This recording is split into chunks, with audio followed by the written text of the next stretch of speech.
நிறைய பேருக்கு இந்த ஃப்ளவர் பற்றி எதுவுமே தெரியாது. இதாங்க ப்ரொக்கோலி.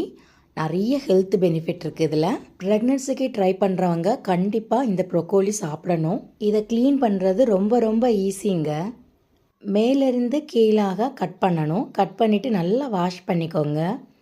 தென் குட்டி குட்டி பீஸாக கட் பண்ணிவிட்டு எக்கு ஆம்லேட் போட்டு சாப்பிட்லாம், எக்கு ஃப்ரை போட்டு சாப்பிட்லாம், அண்டு தோசைக்கு கூட இதை ஆட் பண்ணி சாப்பிட்லாம், ரைஸ் கூட பொரியலாகவும் சாப்பிட்லாம், சப்பாத்தி கூட ஸ்டஃப் பண்ணி சாப்பிட்லாம்.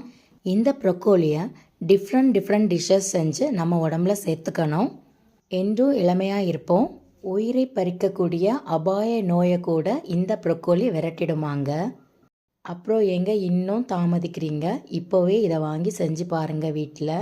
இந்த வீடியோஸ் பிடிச்சிருந்துச்சுன்னா மறக்காமல் ஷேர் அண்ட் சப்ஸ்கிரைப் பண்ணுங்கள். என்று உங்கள் அன்பு தோழி உஷா சுரேஷ்குமார்.